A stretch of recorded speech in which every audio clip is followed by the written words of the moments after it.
Good evening. Your time is 8 p.m. and Newsplus begins right now with me, Wadzanai Sansole. These are the top stories you can look forward to this evening. President Mnangagwa has called on global investors, particularly from Japan, to seize the abundant opportunities in Zimbabwe's key economic sectors, describing the country as a land of unmatched possibilities, while declaring that it is open for business, trade, tourism, and innovation. Newsplus gives you highlights from his speech at the Zimbabwe National Day official ceremony at World Expo 2025 in Osaka, Kansai. We shall also look at the Mutapa Investment Fund, its projected growth, and the hurdles which lie ahead. We spoke to some economic experts as well as the CEO of the fund, Dr. John Mangudra, who shared their thoughts on the initiative. South African police have arrested a 34-year-old man whom they found driving a stolen vehicle worth over 700,000 rand, which he intended to smuggle into Zimbabwe via an illegal crossing point. Details on that story coming up later in the bulletin. And in sport, the National Athletics Association of Zimbabwe is gearing up for the hosting of the Southern Region Senior Athletics Championships that are set for the 26th and 27th of July in Harare. And now for a complete news update. President Emmerson Mnangagwa has extended an open invitation to global investors with a special call to Japanese businesses to take advantage of Zimbabwe's vast economic opportunities. Speaking at the Zimbabwe National Day celebrations at the World Expo 2025 in Osaka, the president described Zimbabwe as a land of unmatched possibilities and reaffirmed the country's commitment to becoming a modern and prosperous nation within the next 5 years. Amid the vibrant pavilions and futuristic showcases of the World Expo 2025 in Osaka, Zimbabwe took center stage with its National Day celebrations, a chance to put the country's vast opportunities on the global radar. Under the Expo's theme, Designing Future Society for Our Lives, over 150 countries have gathered to share ideas, showcase innovations, and build partnerships for a better tomorrow. For Zimbabwe, the spotlight is firmly on new investment, trade, and tourism opportunities. Speaking at the Zimbabwe National Day celebrations, President Emmerson Mnangagwa said the country is determined to open its doors wider than ever before to potential investors. We invite the people of Japan, along with other global partners, investors and friends, to help us add the fine print to our broad investment canvas towards shared prosperity for our respective countries and peoples. The president also took the chance to sell Zimbabwe's world-famous tourist gems, from the mighty Victoria Falls to its vast national parks, encouraging Japanese visitors to rediscover Zimbabwe. The message is clear. Zimbabwe is open for business, open to investment, open to trade, open to innovation, and open to tourism and partnerships, which are beyond the limits. Visit and invest in Zimbabwe, a world of wonder and unmatched possibilities. After the ceremony, President Mnangagwa toured the Zimbabwe Pavilion, a vibrant display of the country's investment potential, cultural richness, and breathtaking tourist attractions. A major crowd puller at the pavilion has been the virtual reality installations, which transport guests to the heart of Zimbabwe's majestic landscapes and cultural heritage. President Emmerson Mnangagwa explored the virtual reality experience. Besides exhibition and talking, you need to sit down and say precisely, what do I take home? What do I take home? What is it that will benefit from these exhibitions so that we continue to improve whatever we have? So it's very important that our people come to the international exhibitions. We will benefit. Through its National Day and bold presence at Expo 2025, Zimbabwe is telling the world it is ready. Ready for investment, ready for tourists, and ready for partnerships that shape a brighter future. Now, correspondent Eben Mabunda joins us with a breakdown of the trade turnover between Zimbabwe and Japan and how the two countries can leverage their strong bond to further enhance trade. Well, good evening. The value of trade between Zimbabwe and Japan is currently sitting at about 100 million United States dollars. Now, let's get into some specifics where the value of trade is concerned, starting with the imports from Japan, which in 2024 peaked at a figure of about 65 million United States dollars against a low of $15 million in 2020 owing to supply chain disruptions when COVID-19 was right at its peak. And of course, the major product that's been imported from Japan has been trucks, followed by vehicles, this being the home of B-Forward. Now, moving on to another set of statistics to speak to what Zimbabwe has been able to export to Japan. You've got tobacco right there topping the list, and a high in 2020 of 33 million United States dollars against a 10-year low rather of about $8 million in 2017. Now here, tobacco tops the list, followed by raw hides among some of the products that Zimbabwe has been able to export to Japan. Now, of note is that there's a declining trajectory between 2020 and 2024 owing to some regulations around the intake of tobacco, smoking, and health concerns that have been raised by the general populace of Japan. Now, let's move on to the key products that Zimbabwe has been able to import. I spoke about trucks and cars earlier. You've also got machinery as well as industrial chemicals, which have also topped the list where that is concerned. Now, speaking to the exports, you've also got precious stones, you've also got cotton, in addition to the raw hides and the tobacco that I spoke to earlier. There is an indication that there are growth prospects, especially on the export side of what Zimbabwe can export to Japan. We would speak of other horticultural products that have pretty much enjoyed dominance where the European market is concerned. So these are some of the elements that Zimbabwe could pursue in expanding the value of its trade with Japan, especially where exports are concerned. Thank you very much, Eben. Now, Zimbabwe's sovereign wealth fund, the Mutapa Investment Fund, is touted as a potential game changer for state enterprises and the broader economy. Modeled on Botswana's Pula Fund and Ethiopian Investment Holdings, it aims to revitalize strategic assets, create jobs, and attract investment. But experts from the Zimbabwe Economics Society say its success hinges on addressing a number of outstanding factors. Eben Mabunda now explores those factors for us.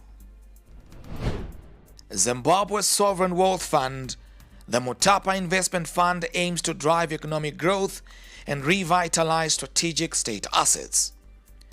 Despite comparisons to Botswana's Pula Fund and Ethiopia's Ethiopian Investment Holdings, questions about capitalization and corporate governance remain.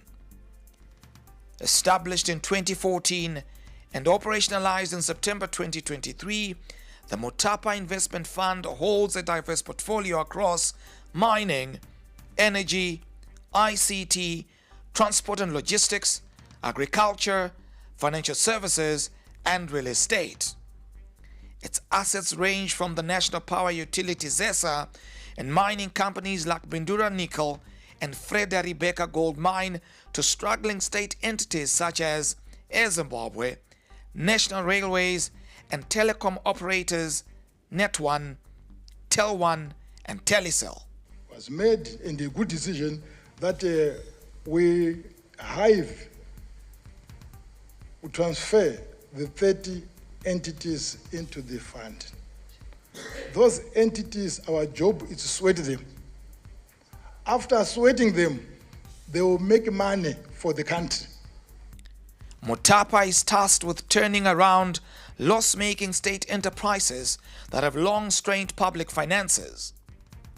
Cutting excesses, strengthening governance, and shedding non-core assets are key to restoring viability. More capital is also needed to unlock value. If you check what we've done now, is that we want to remove the obstacles, the pain points of entities from not making enough commercial viable decisions. So in the short term, you also require fresh capital.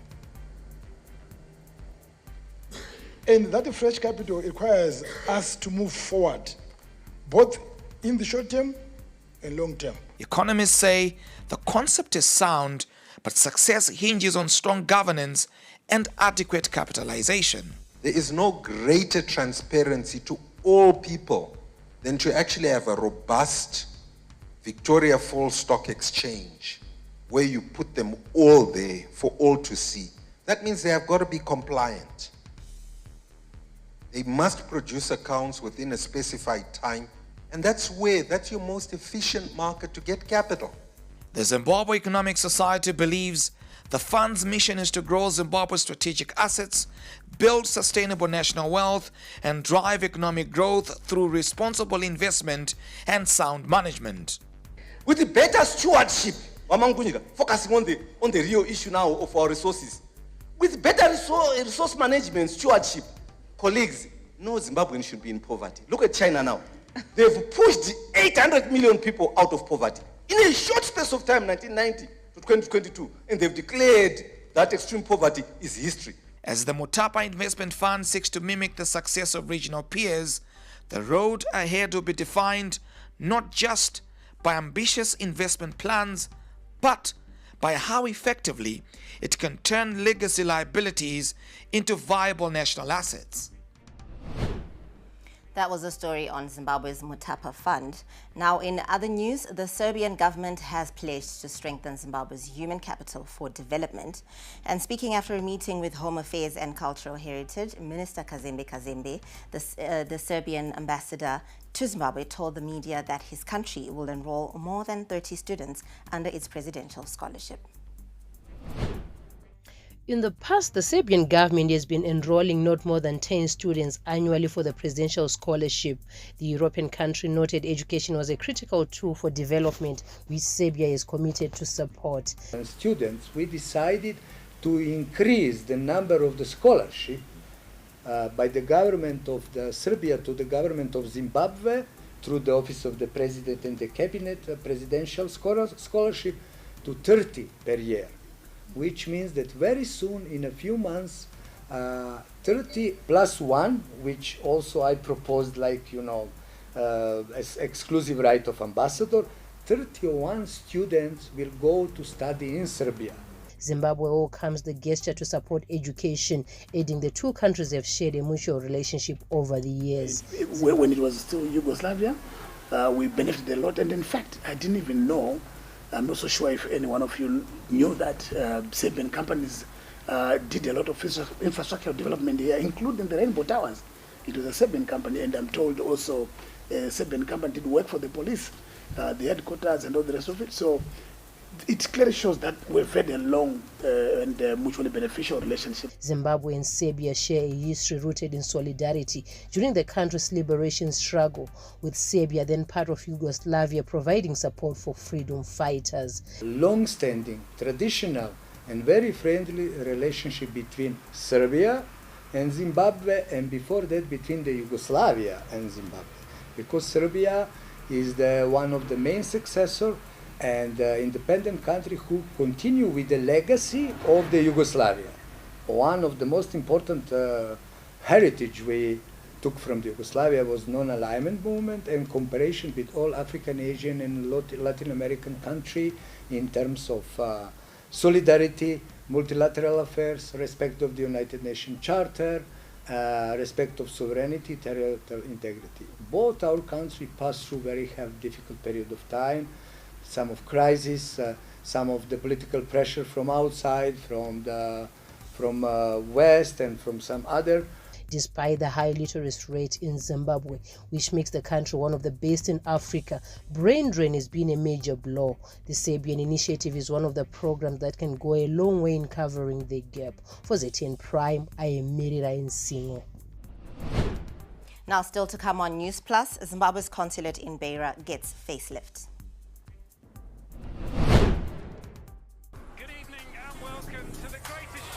This is a people's game. They will be bubbling about this one for weeks and months to come.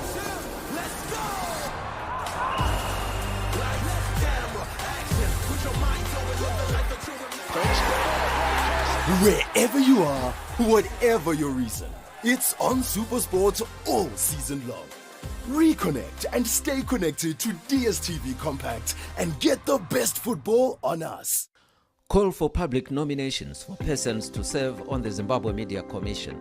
The Committee on Standing Rules and Orders of the Parliament of Zimbabwe is mandated in terms of Section 237(1)(b) of the Constitution to invite the public to nominate candidates for possible appointment by His Excellency the President of Zimbabwe to serve as commissioners on independent commissions. The term of office for the current commissioners of the Zimbabwe Media Commission will soon expire, resulting in 8 vacancies. In light of this, the Committee on Standing Rules and Orders, CSRO, invites the public to submit nominations for individuals to be considered for possible appointment to the Commission. The functions of the Commission and the person specifications are outlined below. 1. Zimbabwe Media Commission.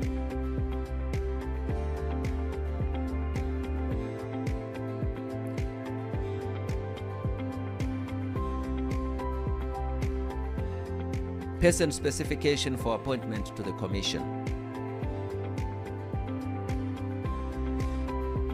Nomination material must consist of a typed submission of no more than one A4 page stating why the person nominated is a suitable candidate, together with a detailed curriculum vitae and a nomination form which can be obtained at the new Parliament of Zimbabwe office, Mount Hamden, Human Capital Department, 3rd floor, room 340, or downloaded from the Parliament website www.palzim.gov.zw.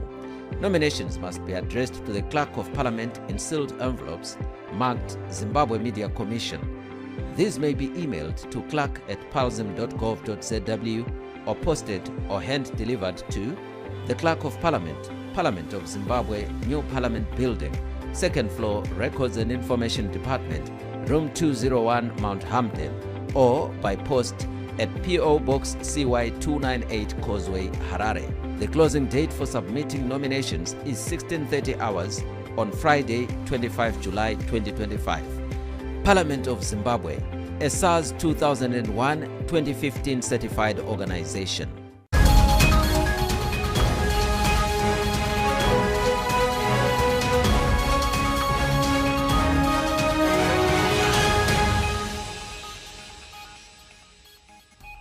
You're watching Wednesday's edition of Newsplus. Thank you very much for staying with us.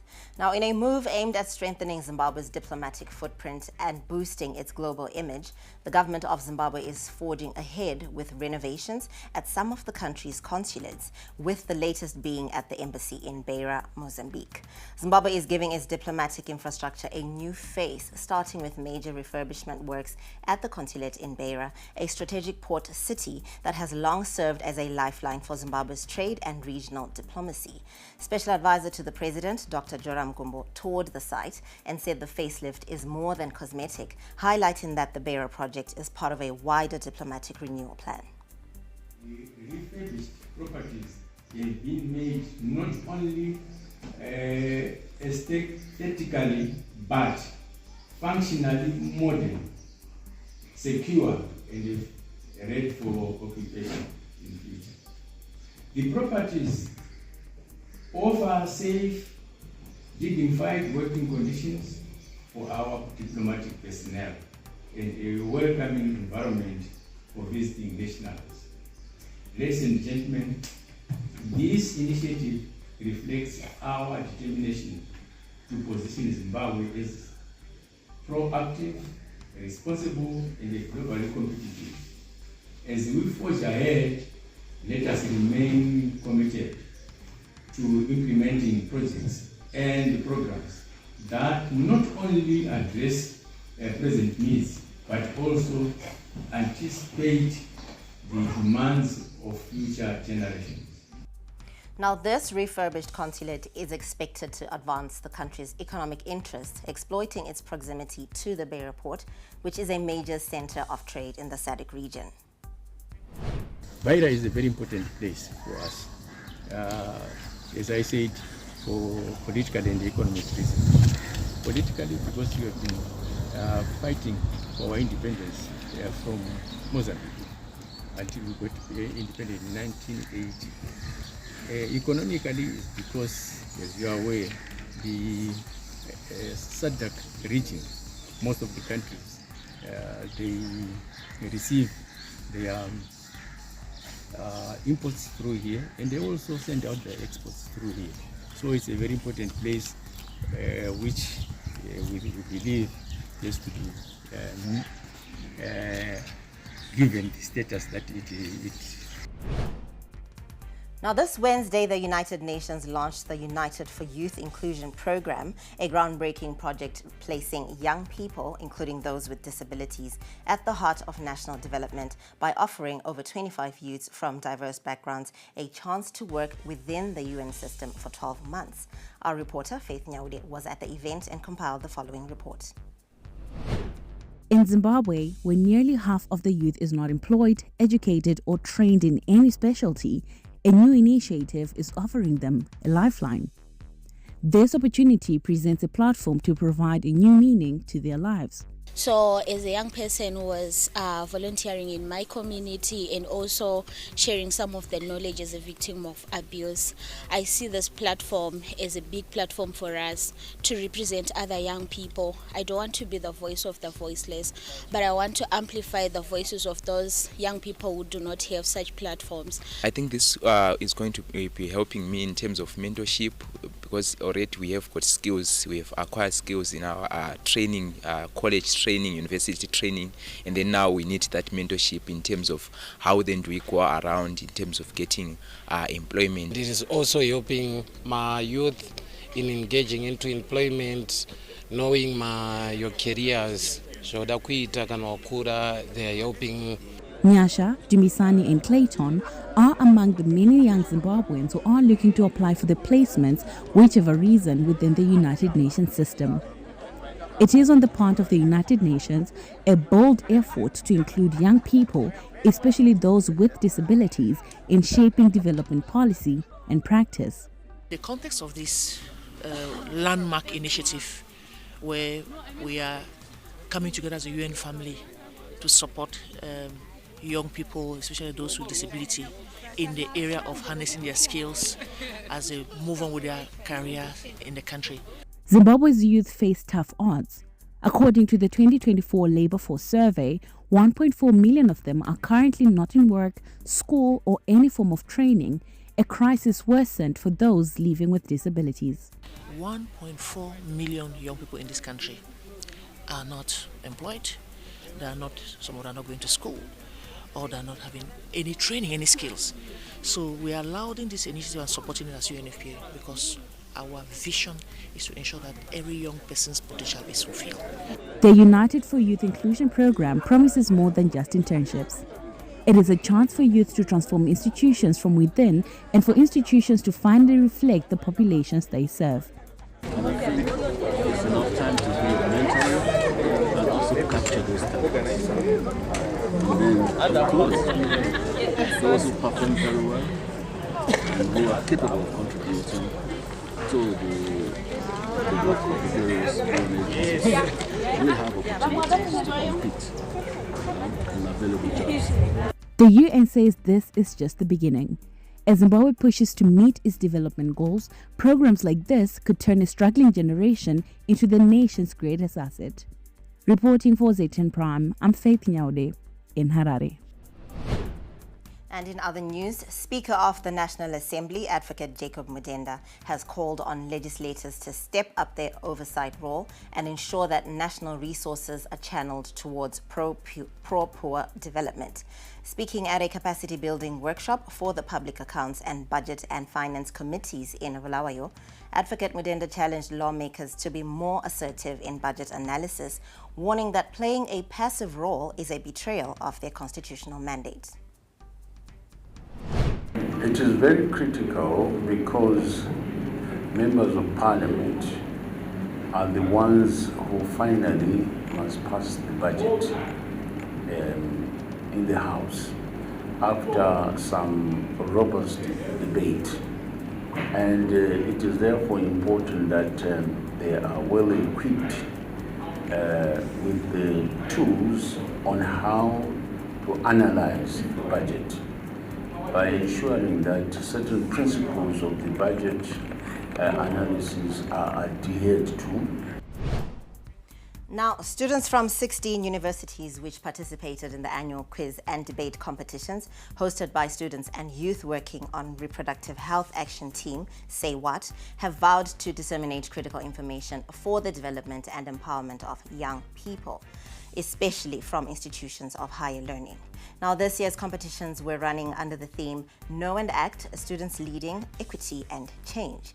The quiz and debate competitions are hinged on sustainable development goals. More from Lato Nyangu. Imagine a world where brilliant minds collide, where knowledge is the ultimate prize. 16 universities came under one roof in a quiz showdown to tackle the most pressing challenges of our time. The thrilling finale of this intellectual battle saw two outstanding students from Nast University rising to the top, armed with the power of knowledge and a passion for change. Well, being in this quiz has taught me a lot, really, from the issues that we're facing as young people, as young women, as disadvantaged groups, a lot. There are some things that we read for this competition that I would never read on my own at home. So really it's enlightening, and well, I encourage people to join and participate. Real issues that are affecting us as young people, and this is a platform for us to be able to advocate for these issues because we are now informed. So these sessions help us to become informed of the current status quo, what the government of Zimbabwe is doing, what the different organizations are doing, working together to help raise awareness. Say What Chief Executive Jimmy Wofford said the idea behind the competition is to empower young people with knowledge that evolves with the modern world.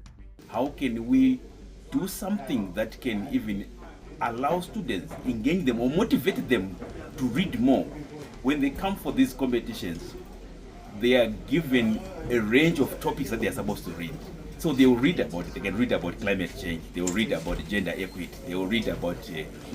Youth advocate specialist Isabella Michael emphasized that the quiz challenge was born out of a pressing need to educate young people through effective information dissemination, peer-to-peer education, and raising awareness about interconnected rights issues. And this is quite exciting for us as Say What, seeing that a faith-based organization are also involved in the discourse on sexual and reproductive health and rights, because this affects all young persons regardless of religion. So the competition this year with the theme Know and Act, Student Leading, Equity and Change. To further support students, government is rolling out initiatives meant to balance gender frameworks as a vital part of their empowerment strategy. So we are excited to be part of this event where we see our young persons, the future leaders, and the current leaders of this country taking part in the debate, discussing issues of gender equality, discussing issues related to gender equity, also the issues of climate change and important issues of ICT. We are quite impressed by the coordination and also the partnership. Together, these students are not just participants. They are pioneers of positive change, ready to shape a more equitable world. Latwo Nyangu for Citizen Prime in Nyazura. Now here's something on joint efforts in law enforcement. South African police have arrested a 34-year-old man whom they found driving a stolen vehicle worth over 700,000 rand, which he intended to smuggle into Zimbabwe via an illegal crossing point. The accused person, Solomon Chiloane, appeared before Mokopane Magistrate Court on Tuesday, where the matter was postponed to July 29, pending further investigations. Now, Chiloane was remanded in custody, and Limpopo Police spokesperson Colonel Malasela Ledwaba said their officers received information about a white Toyota Hilux pickup truck that was allegedly stolen on Saturday, 12 July 2025 in Gauteng province, and on Monday more information was received about the vehicle that was reportedly driven from Gauteng province headed to Limpopo province. A 34-year-old male driver could not provide satisfactory explanation regarding the origin of a white Hilux bike and was placed under arrest for possession of suspected stolen vehicle. Preliminary investigation revealed that the baggie was intended to be illegally smuggled to Zimbabwe. The Provincial Commissioner of Police in Limpopo, Lieutenant General Tembi Hadebe, has welcomed the arrest and recovery of the vehicle, further lauded the collaboration between police and private security that has proven that working jointly we can achieve more in combating syndicates targeting vehicle smuggling. Now, when Newsplus returns, we'll give you updates from the world around us.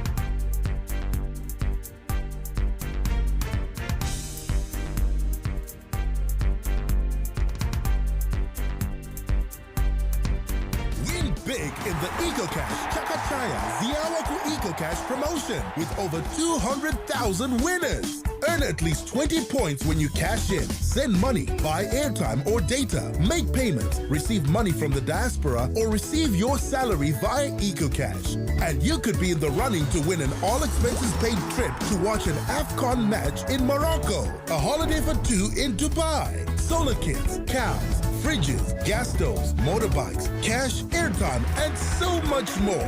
It's simple. Simply transact, earn points, and win in the Chakachaya Ziawaku EcoCash promotion. Dial *151# or use the EcoCash app now. EcoCash. Live life the EcoCash way. This is a people's game. They will be bubbling about this one for weeks and months to come.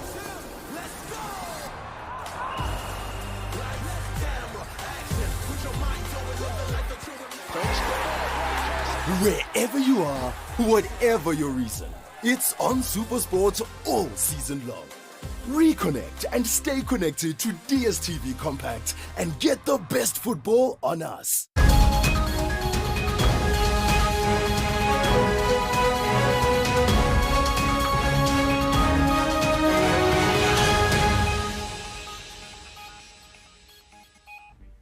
This is Newsplus coming to you live from Harare.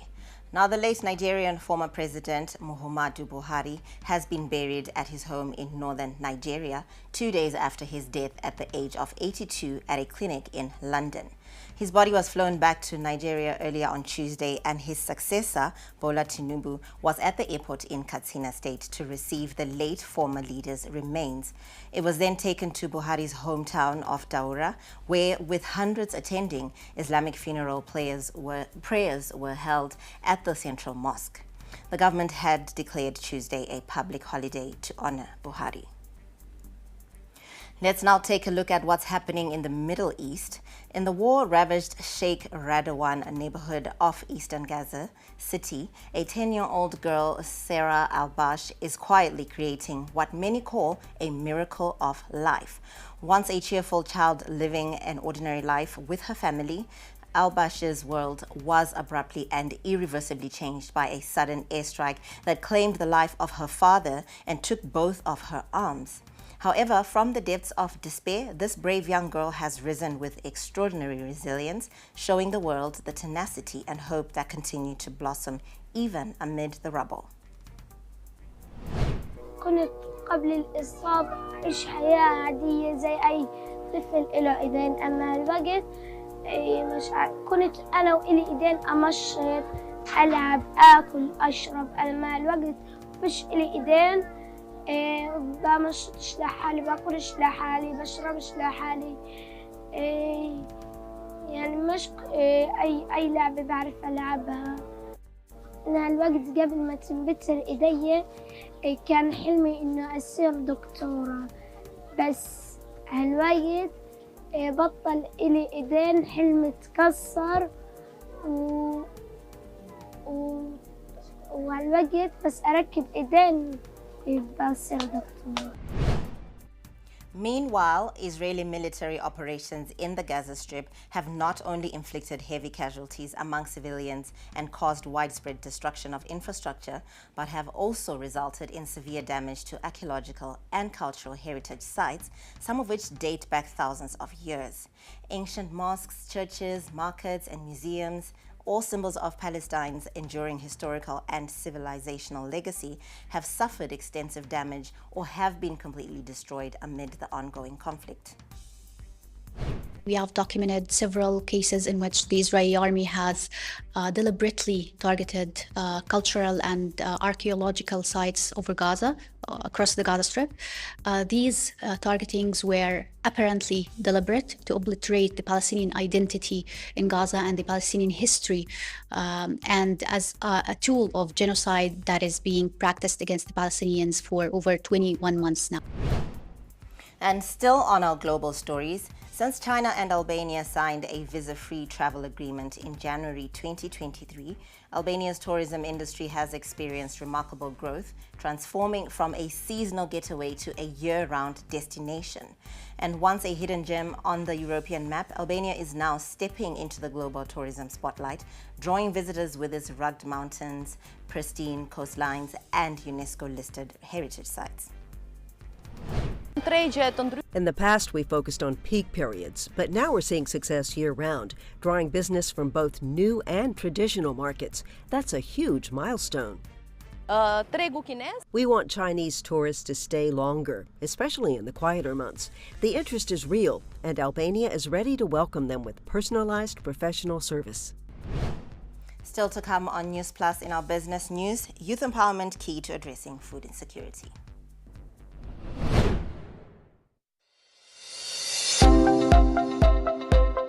Rural Electrification Fund competitive tenders.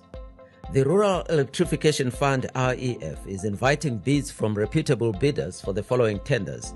Tender number 1, REF Inter 0807-2025 International Tender. Item description: design, supply, construction and commissioning of a 5 megawatt solar plant in Banket. Total quantity 1. Closing date and time 8 August 2025 at 10 a.m. Tender number 2, REF DOM 2307-2025 Domestic Tender. Item description: supply and delivery of palisade fencing equipment for REF solar plant project sites. Total quantity several. Closing date and time 8 August 2025 at 10 a.m. Tender number 3, REF DOM 2407-2025 Domestic Tender. Item description: supply and delivery of internal wiring materials. Total quantity several. Closing date and time 8 August 2025 at 10 a.m. The site visit for design, supply, construction and commissioning of a 5 megawatt solar plant in Banket tender shall be as follows. Banket project site, 22 July 2025 at 11 a.m. Bidding documents are available on the electronic government procurement system egp.pras.org.zw. Bid submission shall also be done on the EGP system not later than the dates and time stated above. Rural Electrification Fund, Magetsi kumusha, amagetsi ekaya.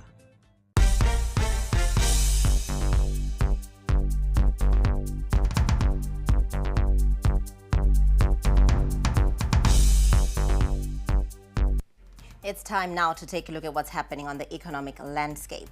The Harare Institute of Technology is achieving remarkable progress in developing innovations that are transforming efficiency within the local business environment. These innovations cover the energy, health and information and communication technology (ICT) sectors. The Harare Institute of Technology is satisfied with the advancements made so far and is hopeful about future initiatives that it expects will contribute to economic growth.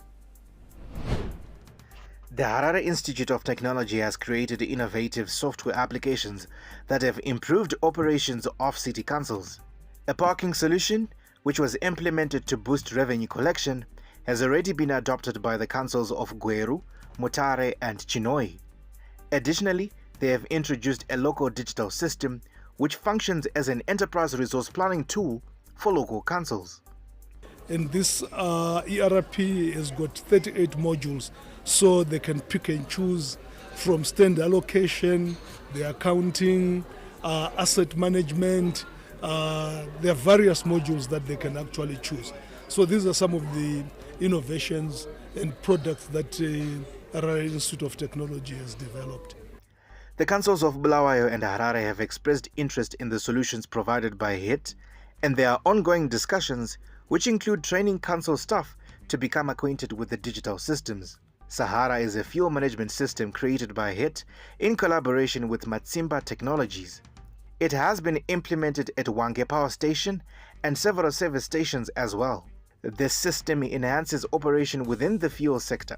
They are able to track consumption levels, how the diesel of petrol is being depleted, and if there is any decanting, additional levels, how much has been added. Should there be contamination, the system also picks that contamination and is able to indicate that water is seeped in. Sahara will serve as a crucial solution moving forward to prevent further incidents like what happened with Peter Chamunoro Wachibaya. He purchased fuel that was tainted with water, which was later verified by the energy authorities following their investigations. They concluded that the fuel Peter bought was made up of 70% water and only 30% fuel. His vehicle has not functioned the same since. After 500 meters kubva pa-service station yachona, mota yakatanga kungobhevha zviri fani like kugwina-gwina. Ipapo ndakabva ndatonotisa kuti kwese uko zvazvisiri kuitika, saka chii chaitikapo. If implemented on a broader scale, innovations such as Sahara could rescue many motorists from the ordeal that Peter experienced. In an effort to support a large number of startups, the Harare Institute of Technology is creating a high-tech valley that will host various projects and initiatives such as Sahara. It is designed to become a center of production and manufacturing. We will have a software park, we will have light industries and heavy industries. We are also going to have some medical devices factory, pharmaceutical factories. Innovations introduced by the Harare Institute of Technology will not only improve operational efficiencies, but also create employment opportunities and stimulate economic growth. Additionally, it will be essential for more development partners to join efforts in order to accelerate the realization of more effective innovations. Tavaras Bochiwe for ZTN Prime. Still on business, basic skills training in youth empowerment is key to addressing food insecurity and unemployment in Zimbabwe. This was emphasized today at the official launch of the SNV Youth Empowerment Entrepreneurship Project. The initiative has trained over 11,700 youths across the country, equipping them with entrepreneurial and vocational skills. Now Francisca Mshete gives us more. Youth empowerment remains a critical pillar of Zimbabwe's development agenda, with young people making up approximately 67% of the population. However, according to Zimstat, an estimated 2.5 million youths in Zimbabwe are not in education, employment, or training. The Youth Empowerment and Entrepreneurship Project, implemented by SNV, comes at a critical time to address rising youth unemployment, especially in rural and peri-urban areas. Meet James Ndisi, a young entrepreneur from Manicaland living with a disability, a beneficiary of the previous program, Opportunities for Youth Empowerment. James has ventured into pig farming and is now able to sustain himself. I started this project after going through a basic life skill training which was organized by SNV in conjunction with the Ministry of Youth. The reason why I started this project was simple: for me to be self-reliant and to prove that disability ain't a barrier. The program is set to empower youth, particularly from rural areas and peri-urban areas, focusing on practical hands-on skills in areas such as agri-food, renewable energy, and emerging sectors. The program manager of Youth Empowerment and Entrepreneurship noted the objectives of the program, highlighting its significance in the country. And what are we offering? We are offering an opportunity to transform their lives from a state of being unemployed to be employed, either as formal into formal jobs or into starting enterprises. So how do we do so? Normally we start by focusing on what are the opportunities. We engage private companies. Funded by development partners from Sweden and Switzerland, the program is aligned with Zimbabwe's Vision 2030 and the African Union's Agenda 2063. The funders noted that this is going to be an ongoing partnership. The first phase started in 2019. This phase that started this year is going to run until 2028. And we are going to fund Switzerland to the tune of about 2.5 to 2.8 million US dollars. Our budget is in Swiss francs, so depending on the rate, it's going to run for that time.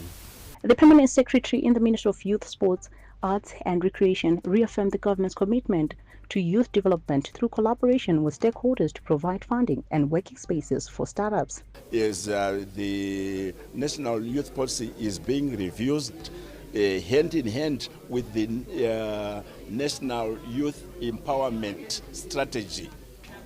The policy will be going hand in hand with the strategy as we move towards NDS2. As thousands of young Zimbabweans look to entrepreneurship to secure their future, the year program is sowing the seeds for long-term impact, one empowered youth at a time. For ZTN Prime, I am Francisca Msheche in Harare.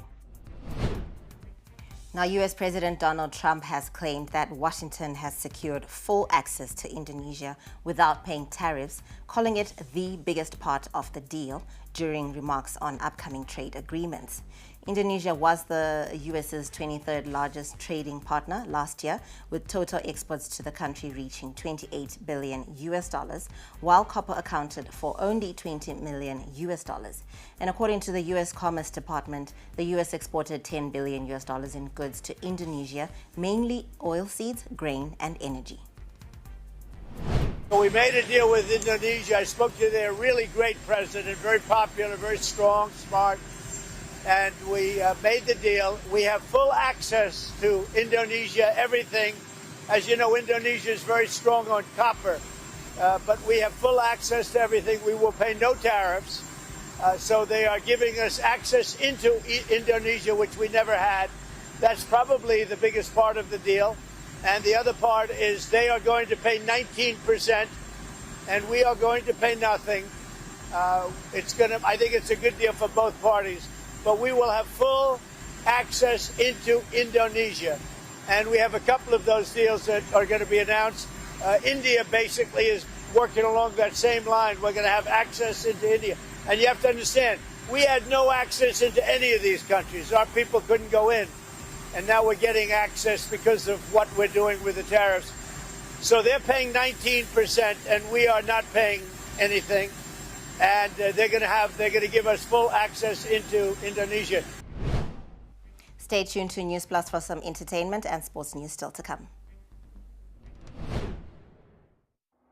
Harare, tune into the beat. Capitalk 100.4 FM, your source for news, business, sports, fashion, and more. Experience the pulse of Harare's culture and lifestyle. Capitalk 100.4 FM, Harare's top radio station. Join the conversation with Zimbabwe's top personalities. Subscribe now for fresh and infotainment content daily. Capital 100.4 FM, Harare's heartbeat.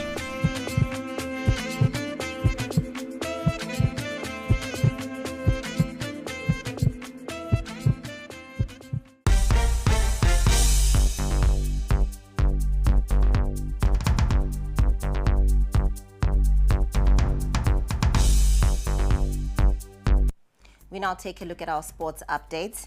Simba Bora coach Joe Lupahla says there are a lot of factors and work being put in behind the scenes for his squad to stay competitive. The defending league champions reclaimed top spot on the log standings this past weekend, and Lupahla shared insights into the driving force behind the success. We get more in the following report.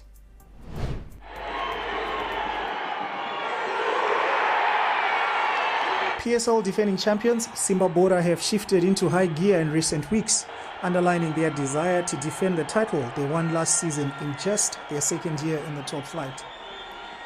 The Shamva outfit capitalized on Mo's slip-up against Yada over the weekend, edging Herentals 3-2 in a thrilling contest to go top on goal difference. Simba Bora currently boasts the most lethal attack in the league with 26 goals to their name in a serious show of power. Despite losing a number of star names in the off-season, astute business in the transfer market has paid dividends with their Namibian import Isaska Gurirab on 8 goals already. A fluid attack, a tenacious midfield and a rock-solid defense have made Simba Bora a formidable unit once again, and head coach Joe Lupatla believes it all comes down to careful planning and preparation. It comes from the pre-season that we had in South Africa. That is where everything was born. Everything that you are seeing today, it was born in South Africa, the bonding and everything. And that alone, it allows them to be able to fight for each other. Even when one makes a mistake, it's never about an individual player, but it's collective. If we make a mistake, everybody makes a mistake. And in his first full season as head coach, Lupatla has silenced doubters and points to mentorship and unity as key drivers behind the team's impressive push. It's not easy, really. It's not easy. It's my first season also. Like I said, that I'm learning a lot of things. Being a coach does not mean I know everything. I keep learning from them every day, and I also, having mentors that are helping us and friends. The Rentals coach is one of my best friends in the league. So, you try to talk to different people so that you continue also learning. As the league race intensifies with multiple teams pursuing various targets, Simba Bora remain focused, taking each match as it comes, while remaining fully aware of the demands ahead. It's not going to be easy, and nobody's going to give you that chance to breathe. So at the end of the day, if you have opportunities, you get 3 points, we are grateful. It's going to be a difficult game to play versus Dynamos. Everybody knows what they're going through, and it's going to be hard for us. And also just being worried that at home we're not giving our fans what they want. We seem to be struggling, but I'm hoping that maybe when we go back this coming week, it's going to be different fortunes. Simba Bora are alive in 3 competitions with their league title defense, the Chibuku Super Cup and the maiden CAF Champions League appearance poised to stretch their ambition as the season unfolds. Now, the National Athletics Association of Zimbabwe is gearing up for the hosting of the Southern Region Senior Athletics Championships that are set for the 26th and 27th of July in Harare.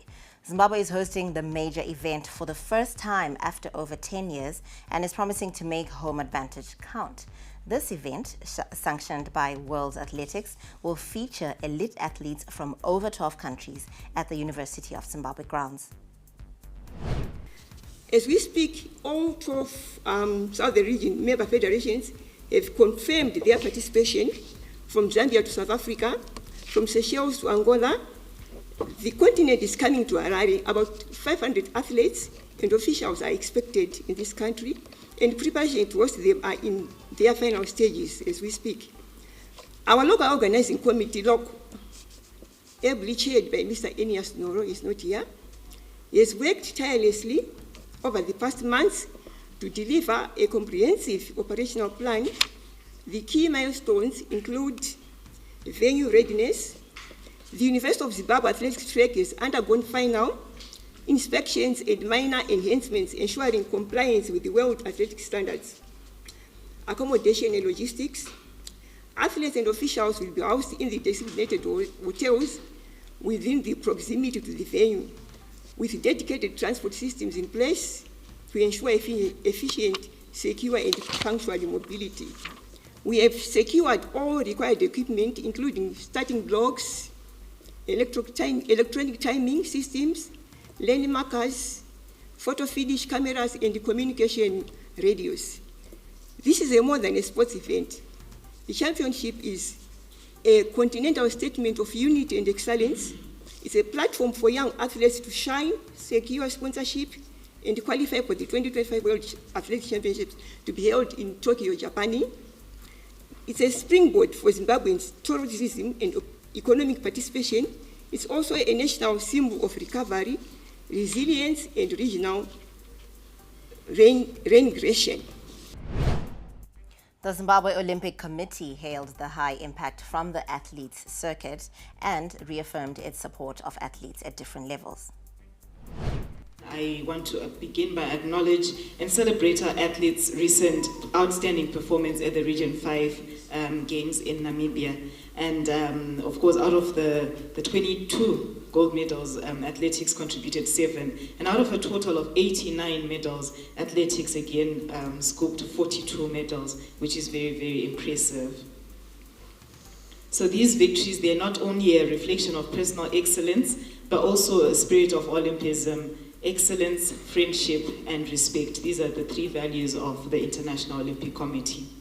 As the Zimbabwe Olympic Committee, we see these milestones as strong indicators of Zimbabwe's sporting foundation, that it's solid and that the Olympic movement is growing stronger in our nation. And these gains are anchored in unity among athletes, among schools, among families, and of course federations. And we pay again special tribute to the parents, guardians, coaches, clubs, schools, and volunteers who serve tirelessly behind the scenes. So as the Zimbabwe Olympic Committee, we definitely affirm the following: support for the federation involved in Olympic sports, and to be specific to athletics, we should also announce and proudly say that we are, as the Zimbabwe Olympic Committee, funding all airfares for all athletes that are going to the World Championships at the end of this year. We've also supported and bought all the air tickets for the junior athletes that are going to participate in Nigeria as well. Now, will Zimbabwe make an impact in Nigeria at the African Under-18, Under-20 Championships? A strong showing from athletes taking part will show the future for the country. And earlier on, Hayley Chingono, who is Zimbabwe's athletics girls captain, spoke about the team's readiness for the championships. Nigeria has been welcoming. We're just getting used to the weather. We need to acclimatize.